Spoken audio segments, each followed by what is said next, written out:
has told CBC Sports that the Bahamas, who were slated to host the games in 2017, have pulled out. We thought we were on track. We had been talking to the Bahamas, but the Bahamas elected next year to host the Commonwealth Youth Championships, which are about the same size as the Caribbean Games. They opted for the Commonwealth Youth Championships. So that kind of put a damper on an immediate outlook for Caribbean Games. But as I said, it was just in Martinique. They're very interested in hosting a games of that kind. It would be just 2017 was an ideal year after the Olympics, no major activity except the Commonwealth Youth Games, which were initially slated for St. Lucia, and then they had to withdraw because their stadium was still being used as a hospital. So Bahamas have decided that they will host those games. So to find another window in a very packed, you're looking at probably after the 2020 Olympics, which is something like 2021, which is quite a ways down the road. Well, one Barbadian volleyballer has been topping the state charts in New Jersey, United States, for the past couple of years.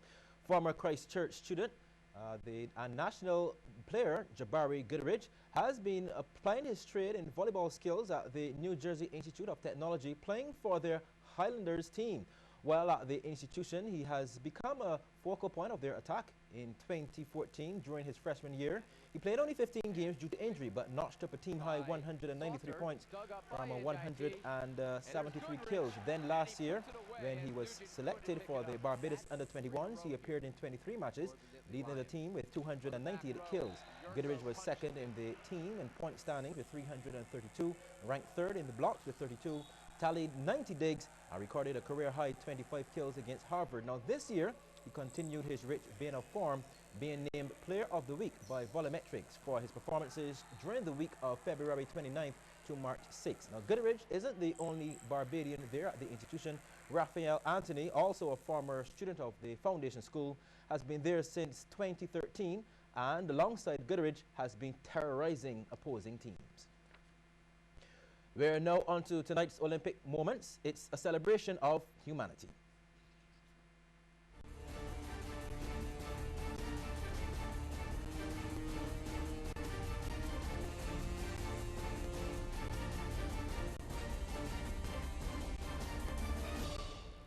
Olympic Moments, brought to you by Sagicor General Insurance, Sandals Barbados, and Good Time Snacks. Barcelona, 1992. Derek Redmond of Great Britain would be involved in one of the most iconic moments in the history of the Olympic Games, an example of true Olympic spirit. Redmond was in good form by the time of the Games, and he was expected to medal. He posted the fastest time of the first round and went on to win his quarterfinal. However, in the semis, Redmond started well, but in the backstraight, after 150 meters, his hamstring tore. Now, despite the pain and with no chance of qualifying for the final, the quarter-miler still decided to finish the race. His father, Jim Redmond, barged past security to get to his son and help him complete the event. As they crossed the finish line, the crowd of 65,000 spectators rose to give Redmond a standing ovation. However, as his father had helped him finish, Redmond was officially disqualified, and the Olympic record states that he did not finish. Redmond struggled in that 1992 semi-final, later became the subject of one of the International Olympic Committee's Celebrate Humanity videos, which proclaimed that force is measured in kilograms, speed is measured in seconds, but courage can't be measured.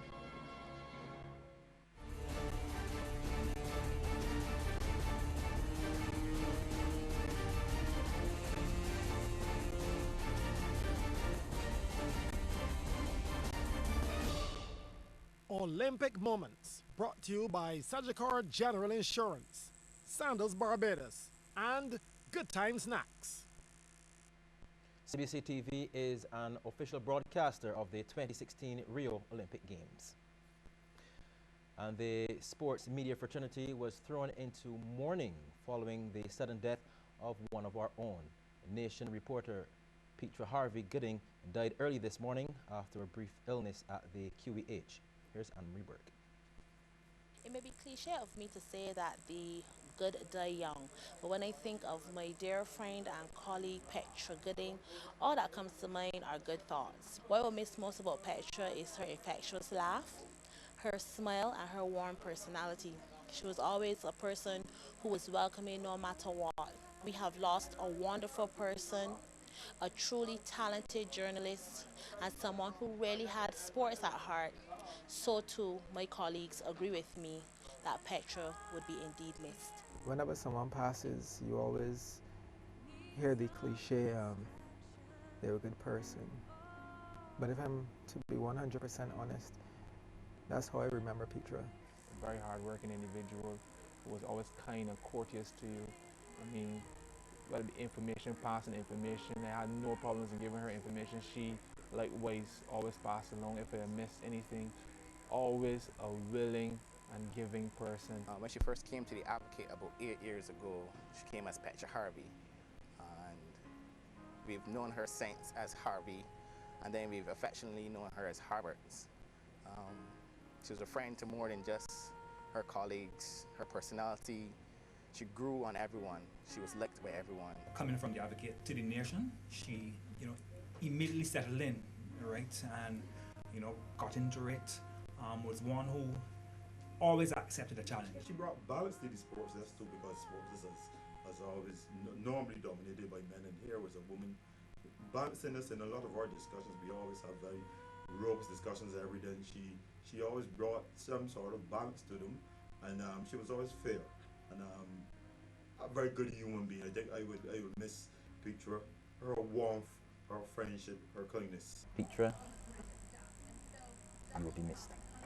And I take this opportunity on behalf of the entire media fraternity to wish her family and friends our deepest condolences.